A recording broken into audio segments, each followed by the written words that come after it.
Tired of getting half the results from twice the work on your kick drum? Many of my beginning students struggle with this until I introduce them to a little something I call the magic button. It's a simple adjustment that unlocks your kick drum technique and delivers maximum volume with minimum effort. So in this video, I'm going to show you exactly how the magic button works, how to nail your first heel up technique, and a few simple beats to merge this effortlessly into your playing. And there's a link in the description with everything contained in this video. But first, we have to address a couple of common mistakes that most drummers are making when they start to look at heel up techniques.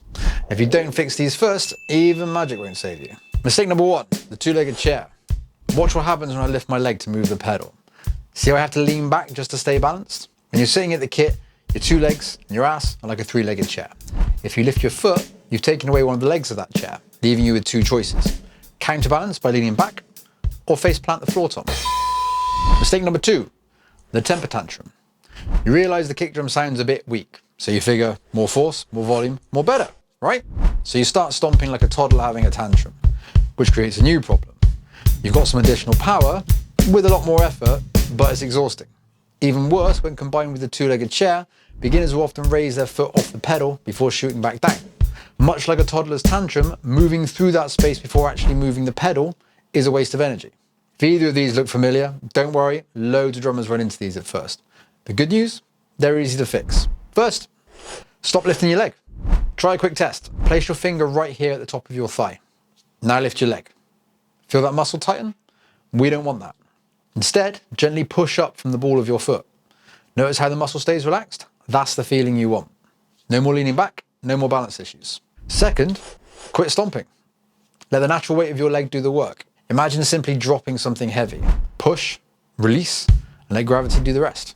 Now that you can identify those bad habits, it's time to learn an absolute game-changing technique, the heel up whip. Start by pushing through the ball of your foot. Your calf engages, your heel rises, the beater is pressed firmly into the drum head. This is your top floor, your starting position. Quick check before you drop, place your finger here on your thigh. If you feel tension, you lift it. Keep that muscle relaxed. Now imagine you're standing in an elevator and suddenly it drops. What do? You slam that emergency stop button. That's exactly the idea here. Let your heel fall and just before it hits the plate, slam that magic button. When your heel stops just before impact, that momentum will surge forward into your toes, snapping the pedal down like the crack of a whip. Call this the drop and stop. Raise to the top, drop, stop, feel that snap forward. Pause after each shot, reset at the top floor, don't rush your reps. Once the drop and stop feels natural, it's time to unlock your full power.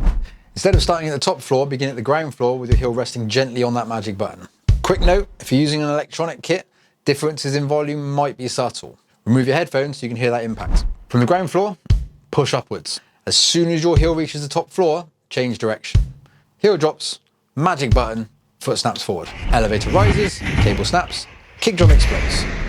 But that bang, not to be confused with dynamite, is exactly what your kick drum is designed to deliver. When the upward push and downward whip become one fluid movement, this is where your kick drum will come alive. Practice slowly, build patiently, and that power will come.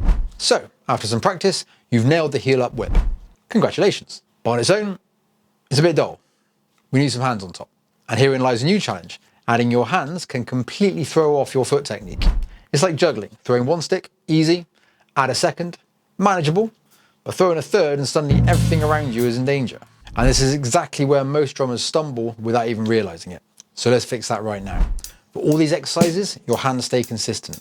Hi-hat plays eighth notes, snare hits on 2 and 4. If at any point it feels overwhelming, remove the snare.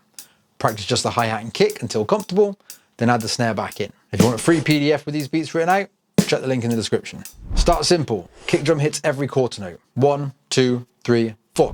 You'll raise your heel slightly before each note, but don't stress the exact timing. Focus on landing the beater right on that quarter note. Just let your body do what it does. Remember, no lifting your leg. Push gently up to that top floor. Next, kick lands on the offbeats, all the ands. This will feel a bit strange at first because there's no kick on the downbeats. It's like there's no beginning or end to the drum beat. Balance issues might pop up again here, and if they do, pause, reset, and stop lifting your leg. Finally, kicks on every eighth note. Here's something you might notice. As you speed up, you won't have time to whip every note individually. Now your foot can naturally transition into a smooth bounce. Think of it like shifting into a higher gear for faster playing. But, and this is crucial, your thigh stays relaxed. No lifting, just bouncing. Once you master this, sweet, delicious, continuous eighth notes will be yours. Now you know how to use your kick drum properly, you'll need some proper drum beats to play. Unfortunately, most drummers try to memorize a random pile of grooves, hoping it'll make them better, but there is a smarter route. In the next video, I'll show you 3 essential hi-hat patterns that show up in thousands of songs and the best way you can use them to unlock your creativity. Combine those with the kick technique you've just learned, and suddenly, you're not just practicing drums, you're making music.